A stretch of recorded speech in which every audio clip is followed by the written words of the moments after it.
அந்த காரியங்கள்ல பெருமக்களே, சிறுவராயத்திலேயே பிள்ளைகள் அந்த காரியத்தை செய்யும் பொழுது கண்டித்தவர்களை வளர்க்க வேண்டும். இப்பொழுது காட்டக்கூடிய அந்த சில கண்டிப்பு இருக்கிறதே, பின்னால் எதிர்காலத்தில் அவர்களை மேன்மையாக. ஒரு பையன் கடுமையான ஜெயில்ல அவன் வேதனைப்பட்டான். அவனை பார்ப்பதற்காக பெற்றோர்கள் வந்திருந்தார்கள். அவன் சொன்னானா, கண்டிக்கப்பட வேண்டியவர்கள் நான் அல்ல, கண்டிக்கப்பட வேண்டியவன் நான் அல்ல. நான் சின்ன பிள்ளையா இருக்கும் பொழுது ஒரு தடவை என்ன நீங்க உங்களுடைய தோல்ல தூக்கி வச்சு கொண்டு போனீங்க. அப்போ ஒரு பெண்மணி அதே மாதிரி பழம் விற்றால் அந்த பழத்தை நான் எடுத்தேன். தோல்ல இருந்து கீழே இருக்கிற உடனே மகன் என்னடா இது பழம் கேட்டீங்க. நான் இது மாதிரி எடுத்தேன். ஷபாஸ், பரவாயில்ல, ஏற்றும் பொழுது பழம் இல்லை, இறக்கும் போது பழம் இருக்குதா அவங்ககிட்ட அப்படின்னு அன்னைக்கு ஷபாஸ் சொன்னீங்க. அதனுடைய விளைவாக அடுத்தடுத்து அந்த தவறான திருட்டு காரியங்களிலே என்னுடைய கவனம் சேர்ந்தது. அதுக்கு பிறகுதான் இப்படிப்பட்ட விளைவுகள் வந்தது. நான் அப்பொழுதே அந்த காரியத்தை என்னுடைய கையிலே தட்டி இப்படிப்பட்ட காரியத்தை செய்யக்கூடாது, மார்க்கத்திலே தவறு என்று எனக்கு உணர்த்த வேண்டாமா? செய்திருந்தால் நான் இப்படி வந்திருப்பேனான்னு கேட்டான். சின்ன பிள்ளைங்க தானே, அவங்களுக்கு என்ன தெரியும் இருக்கக்கூடாது. இமாம் ஹசன் ரலியல்லாஹு இமாம் ஹுசைன் ரலியல்லாஹு தஆலா சின்ன பிள்ளையா இருந்தாங்க, வாயில பழத்தை எடுத்து போட்டாங்க, பேரீத்தம்பழத்தை. சின்ன பிள்ளைதான், மார்க்கத்தினுடைய கடமை அவர்களுக்கு வரவில்லை. ஜகாத்தினுடைய பணத்தை எடுத்து பழத்தை எடுத்து வாயில போட்டாங்க. சல்லல்லாஹு வாய்க்குள்ள கை விட்டாங்க. என் அருமை மகனே, துப்பிருமா அல்லாஹு தஆலா நபிமாருடைய குடும்பத்துக்கு ஜகாத்தினுடைய பொருள் ஹராம் ஆக்கி இருக்கிறான், சாப்பிடக்கூடாதுன்னு சொன்னான்.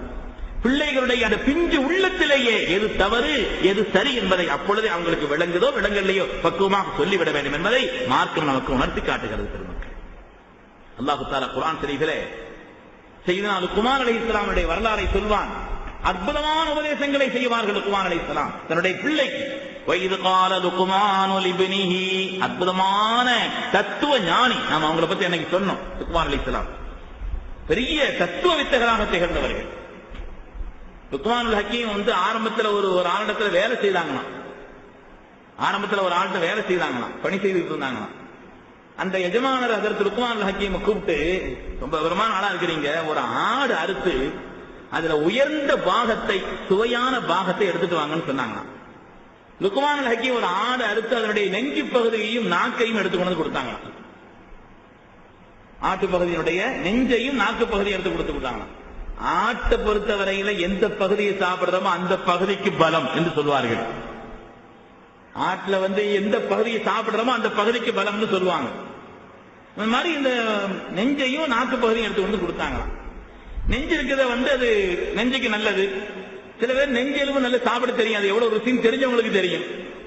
அதையும் நாக்கு பகுதி, தலையில நாக்கு பகுதி, அதை கொண்டு கொடுத்தாங்களாம். சரி, வாங்கி வச்சுட்டு கொஞ்ச நாள் கழித்து அந்த எஜமானர் லுக்மானுல் ஹக்கீமை கூப்பிட்டு சொன்னாங்களாம், இன்னொரு ஆடு அறுத்து அந்த ஆட்டிலேயே மோசமான பகுதி எது அதை எடுத்துட்டு வாங்கன்னு சொன்னாங்க.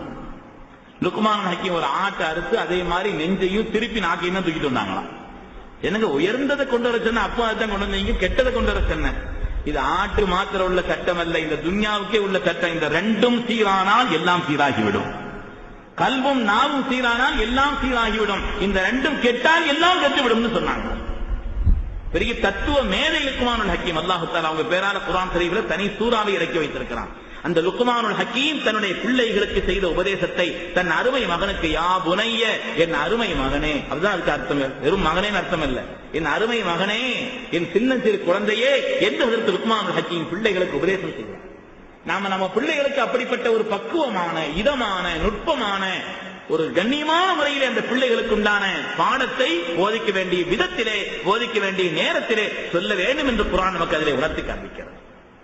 அவன் சொன்னான், என் அருமை மகனே, நீ இணை வைத்து விடாதே, உலகத்தில் இணை வைப்பது மிகப்பெரிய பாவம் என்று சொன்னார்.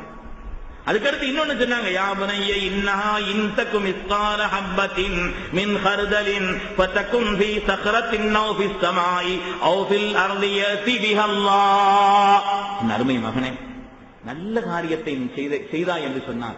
அந்த நல்ல காரியம் மறைமுகத்தில் இருந்தாலும் சரி, அது மறைமுகத்தில் இருந்தாலும் சரி, அது மிக உயரமான இடத்தில் இருந்தாலும் சரி, எங்கிருந்தாலும் அல்லாஹ் அதை கியாமத்தில் கொண்டு வந்து தந்து விடுவான். என்ன அர்த்தம் சொன்னா, நன்மையான காரியத்தை செய்யும் பொழுது யாரும் பார்க்கிறாங்களா பார்க்கலையா அதை பத்தி எல்லாம் நீ என்னாது இஹ்லாஸாக செய், அல்லாஹ்வுக்காக செய், அதனுடைய பலனை கியாமத்தில் நீ கண்டுகொள்வாய். சின்ன பிள்ளைகள் உணர்த்துறாங்க இஹ்லாஸினுடைய அந்த மேன்மை. ஒரு மனிதர் மன தூய்மையோடு அல்லாஹ்வுக்காக ஒரு காரியத்தை செய்ய வேண்டும் என்ற அந்த பக்குவத்தை பிள்ளைகளுடைய உள்ளத்திலே லுக்மானுல் ஹக்கீம் புகட்டியதாக குர்ஆன் ஷரீஃப் நமக்கு உணர்த்தி காட்டும். அருமையான பெருமக்கள், மூன்று காரியங்களோடு சேராமல் அல்லாஹ் கபூல் செய்ய மாட்டான். ஹதீஸ்ல வருது, 3 காரியம் கபூல் ஆகணுமானா இன்னொரு 3 காரியம் இருந்தா தான் அதை கபூல் செய்வான். இது அமல் தான், இது நல்ல காரியம் தான், இருந்தாலும் இதை கபூல் செய்யறதுக்கு அதை நிபந்தனையா அல்லாஹ் வச்சிருக்கிறான். லா துக்பலு ஸலாஸத்தின் இல்லா மா ஸலாஸா. இமாம் ஸஹபி அவர்கள் தங்களுடைய கிதாபில் சொல்லி காண்பிப்பார்கள் இந்த ஹதீஸை. லா துக்பலு ஸலாஸத்தின் இல்லா மா ஸலாஸா. 3 இல்லாமல் 3 அல்லாஹ் கபூல் செய்ய மாட்டான். லா துக்பலு தாஅத்துல்லாஹி இல்லா பி தாஅத்தி ரசூலிஹி ஸல்லல்லாஹு அலைஹி வஸல்லம். அல்லாஹ்வுக்கு ஒரு மனிதன் வழிபடுகிறான் என்றால் ஸல்லல்லாஹு அலைஹி வஸல்லமுக்கு கட்டுப்படாம அல்லாஹ்வுக்கு வழிபட்ட அல்லாஹ் கபூல் செய்யறதே இல்லை. இந்த முத்திரை இல்லாம அல்லாஹ்ட்ட ஒண்ணும் நடக்காது. அல்லாஹ்வை ஏற்றுக்கொண்டவர்கள் மக்காவினுடைய முஸ்லிக்கீன்கள் அல்லாஹ்வை ஏத்துக்கிட்டாங்க. அவங்களுக்கு கோபம் எல்லாம் ரசூலுல்லாஹ் ஏத்துக்கிற மாட்டேன்னு சொன்னாங்க. அல்லாஹ் சொன்னா அது இல்லாம வரவே கூடாதுன்னுட்டான். அது இல்லாம ஒரு கதையும் நடக்காது. ஸல்லல்லாஹு அலைஹி வஸல்லமுக்கு கட்டுப்பட அந்த வழியாகத்தான் நீங்கள் அல்லாஹ்வை அடைய வேண்டும். ஸல்லல்லாஹுடைய வழிகாட்டுதல் இல்லாமல் அவர்களுக்கு கட்டுப்படாமல் நான் அல்லாஹ்வுக்கு கட்டுப்பட்டேன்னா அந்த கதையே நடக்காது. ஒண்ணு. இரண்டாவது அல்லாஹ் தஆலா குர்ஆன் ஷரீஃபில உணர்த்தக்கூடிய அந்த செய்தியை இமாம் ஹஜ்ரத் ஸல்லல்லாஹு அலைஹி வஸல்லம் சொல்லி காண்பிப்பார்கள். ஒரு மனிதருக்கு ஜகாத் கடமை இருக்குது, ஜகாத் கொடுக்கிறதுக்கான நல்ல வசதி இருக்குது, அதற்கான சூழ்நிலைகள் இருக்கிறது. அதை கொடுக்காம நிறைய தொழுதுகிட்டு இருக்கிறார். இந்த தொழுகை கபூல் ஆகாதுன்னு சொல்லாம. ஜகாத் கொடுக்க வசதி இருக்குது, கொடுக்கிறதுக்கான பொருளாதாரம் எல்லாம் இருக்குது, ஆனால் அதை கொடுக்காமல் இப்படி தொழுகிறார். ஜகாத் கொடுக்கன்னு சொன்னா கூட 20 ரக்காத் 30 ரக்காத் 20 ரக்காத் நடந்துகிட்டு இருக்குது.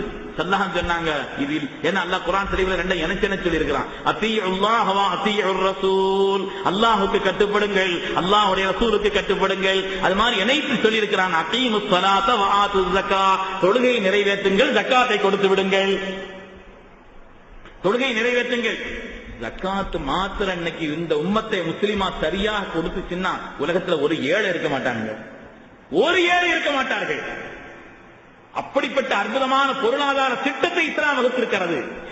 10 வருஷம் நாங்க ஜக்காத்தினுடைய அளவுங்கிறது 10 வருஷம் தான். ஒரு நாட்டில் முறைப்படி ஜக்காத்து கொடுக்கப்பட்டால் அந்த நாட்டில் ஒரு ஏழை எண்ணி பார்க்க முடியாது.